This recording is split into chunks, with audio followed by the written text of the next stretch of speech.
ये शिक्षा जो मिली है इसका उद्देश्य ये है कि हम भगवान पहचान लेंगे, अपना पीछा छुटवा लेंगे और वहाँ चले जाओगे जहाँ जरा और मरण नहीं होता, वहाँ वृद्धावस्था नहीं होती, वहाँ पर मृत्यु नहीं होती।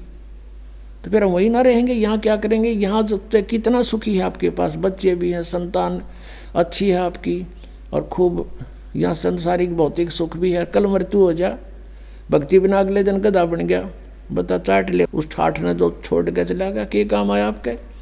तो परमात्मा कहते हैं हम जब मृत्यु तो होगी होगी, ये परिवार भी आपके साथ नहीं जाएगा, ठीक है, इसमें रहते हुए बच्चों को भी इस मार्ग पर लगाओ, इसी सीढ़ी पर चढ़ा दे उनको भी, और आशा करे कि दोबारा यहाँ नहीं आएंगे। हे भगवान, सपने में भी नहीं सोचा फिर जन्म हो मेरा आया, फिर जन्म हो गया या दुर्गति फिर शुरू है। जो ई सफ़र कर रहे हो आप, ना जाने कब ये पूरा हो जा, कब छोड़ के जाना पड़ जा।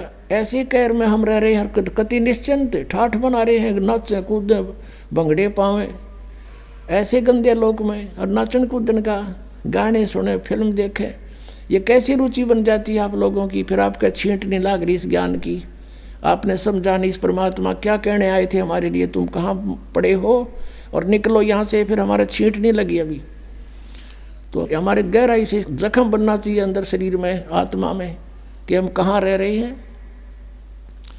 नानक साहब जी से पूछा था कि आप यहाँ हमेशा मायूस से रहते हो, तब उन्होंने कहा था भाई मायूस क्यों ना रहे, ना जाने यहाँ के बिजली पड़ जाए 1 मिनट में, ना जाने काल की कर डारे किस भी डर जा पासावे, और जिनाते सरते मौत खुड़कती उनानू केड़ा हंसावे। एक विवाह हुआ, विवाह की तैयारी थी, लड़के वाले नाचों कूदन डीजे ला रखे, बहुत मस्ता रखा।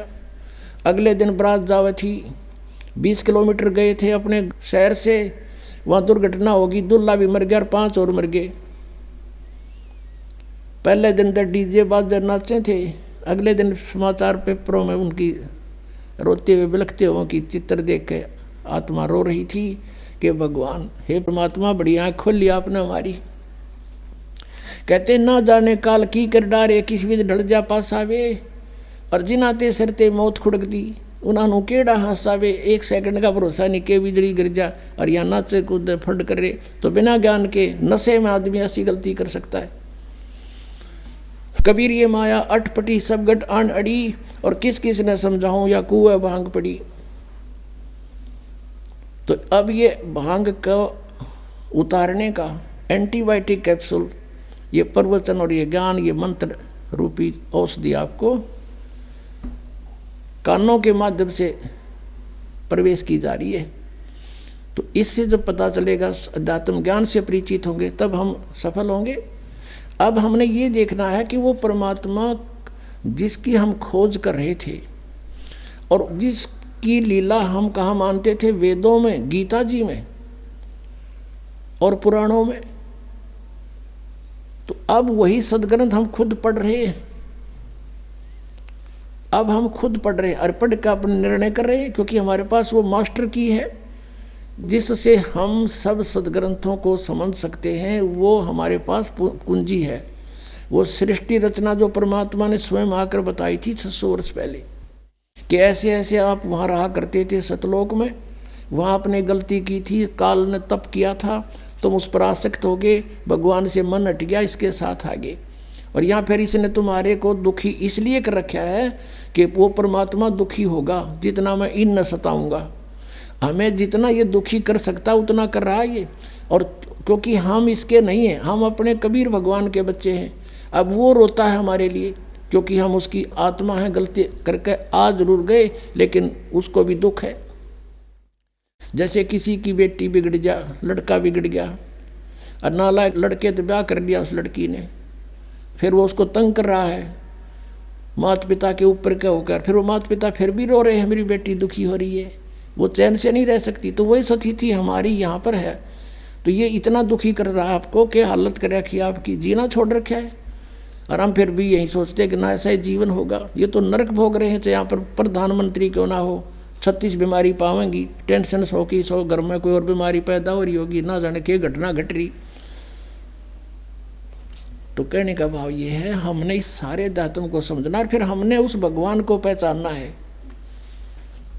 और जिस परमात्मा के विषय में ये कहा जाता रहा है कि वेदों में उस भगवान का ज्ञान भरा पड़ा है, उसकी जानकारी है, वो क्या जानकारी वेदों में देखिएगा।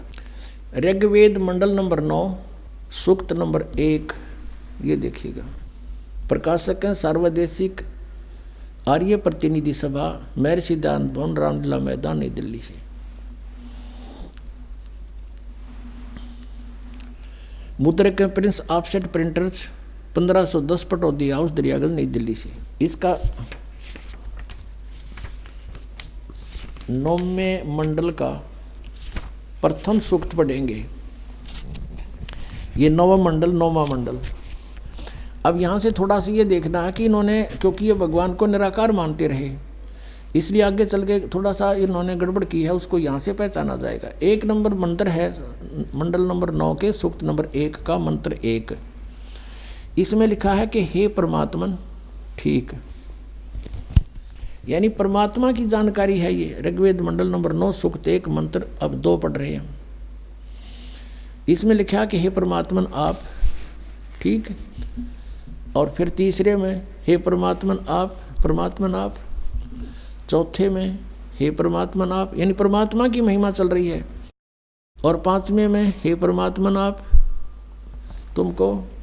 और फिर अब 6ठे में हे परमात्मन आप। अब 7वें में गड़बड़ होगी, इनके मुश्किल होगी, आगे तो भगवान को साकार लिखा है। अब 7वें में लिखना शुरू कर दिया उस पुरुष को, पुरुष को गड़बड़ करनी शुरू कर दी ना। अब 8वें में फिर लिख दिया उस पुरुष को, यहाँ लिखना था उस परमेश्वर को। अब थोड़ा सा ये कंसेप्ट फिर क्लियर करना पड़ेगा। अब इन वेदों के अनुवादकर्ता महर्षि दयानंद और उनके अनुयायी हैं। अब महर्षि दयानंद के सिद्धांत को वो फाइनल मान कर चल रहे हैं कि भगवान निराकार है, और जो भी उसने लिखा है, जो भी मीनिंग दिए हैं, उसको वो सत्य मानकर उसके आदेश आधार से चलते हैं। अब देखिएगा, एक पुस्तक है महर्षि दयानंद द्वारा लिखी, ये है ओम, ये महर्षि दयानंद सरस्वती कृत ये पुस्तक है। ऋग्वेद आदि भाष्य भूमिका ये पुस्तक का नाम है। और ये कहाँ से छपी है? सार्वदेशिक आर्य प्रतिनिधि सभा, महर्षि दयानंद भवन 3/5, आसफ अली रोड, दिल्ली 2 है, नई दिल्ली 2 से। ये देखिएगा, इसके ये सृष्टि विद्या विषय संक्षिप्त, ये एक विषय है इसका। ऋग्वेद आदि भाष्य भूमिका वही चल रही है। इसके पृष्ठ नंबर 125 पे इसने कंसेप्ट क्लियर कर दिया है। देखिएगा नीचे,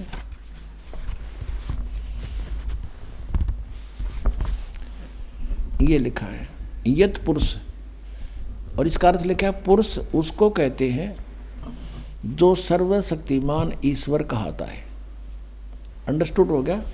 पुरुष माने परमेश्वर, पुरुष उसको कहते हैं, दयानंद की लिखी हुई है, अनुवाद किया हुआ है, जो सर्वशक्तिमान ईश्वर कहता है, यानी सर्वशक्तिमान। ये भी इसने ना ईश्वर का वेरा था ना परमेश्वर का, फिर भी जो इनके अनुयायियों को ये मानने हैं कि दयानंद ने जो कहा वो सच्ची है, यानी पुरुष माने परमेश्वर। तो अब फिर पढ़ेंगे इसको। अब सिद्ध हो गया कि पुरुष माने परमेश्वर।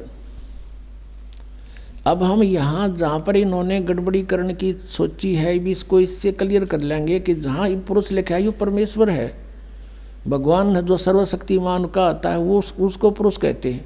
तो ये देखिएगा, अब हम वही आगे हैं, ऋग्वेद मंडल नंबर 9 सूक्त नंबर 1 का और मंत्र नंबर 6 तक तो ये परमात्मा लिखे गए। और 7वें में जब लागी लो बात भगवान की, साकार की, शरीर की, वहाँ पुरुष लिखना शुरू कर दिया। क्यों सोचा को व्यक्ति के बारे में बात होगी, पुरुष माने उस परमात्मा को। अब देखो 8वें में कमाल कर दिया, उस पुरुष को यानी उस परमेश्वर को उग्र गतियाँ प्रेरणा करती हैं। ये बताएंगे आपको सृष्टि रचना में कि सब बहुविध जीवन कीन पुकारा, तपशिला पर जल रहे थे जब हाहाकार मच रहा था। भगवान वहाँ उनकी उन परिस्थितियों को देखकर वहाँ आए अपना ज्ञान समझाने के लिए। तो उस परमेश्वर को, पुरुष माने परमेश्वर सिद्ध हो गया, उस परमेश्वर को उग्र गतियाँ प्रेरणा करती हैं, यानी कुछ ऐसी स्थिति बन जाती है जैसे ही भाहाकार माचर्या, कुछ जीवन नहीं रहा प्राणी का, एक माया जोड़न का उद्देश्य बन गया। तो उस समय में परमात्मा या स्वयं आते हैं या अपना दास कोई भेजते हैं अपनी पावर दे करके। तो उस पुरुष को उग्र गतियाँ प्रेरणा करती हैं। जब परमात्मा स्वयं आते हैं उस समय का जिक्र है। और भासमान शरीर को यानी तेजोमय शरीर को वह पुरुष यानी वह परमात्मा प्राप्त होता है। पुरुष माने परमात्मा, क्लियर हो गया। अब देखो ऋग्वेद मंडल नंबर 9 सूक्त नंबर 1 का आगे हम पढ़ रहे हैं। और जिसमें 3 प्रकार से दूसरों का वारण माने कल्याण करने वाला मधु में शरीर मिलता है। मधु में यानी बड़ा प्यारा शरीर मिलता है। वो 3 प्रकार के शरीर से सबका सब व्यवस्था को संभालता है। ये भी क्लियर हो गया। फिर उसमें से दूसरी प्रकार की जो लीला हुई यहाँ लिखी है कि अभी अदन्या उत्सरंती धेनुव शिशुम सोम इंद्राय पातवे, उस सोम स्वभाव वाले श्रद्धालु पुरुष को, ये पुरुष हटा दिया यहाँ पर, अमर पुरुष लिखना था। सोम माने उस चंद्रमा के से शीतल स्वभाव वाले भगवान अमर पुरुष को, और पुरुष माने यहाँ पर परमेश्वर समझो।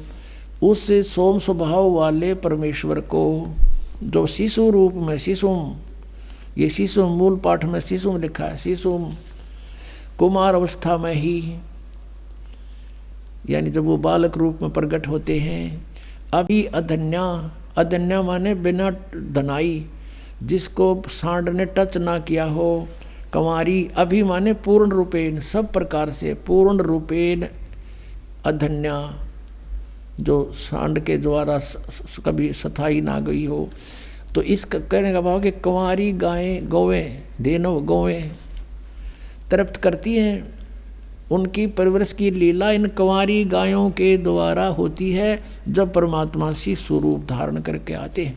ये तो बता दिया वेदों ने, और चारों वेदों में इसका रह रहकर प्रकरण है, बहुत कोई प्रसंग है इसके।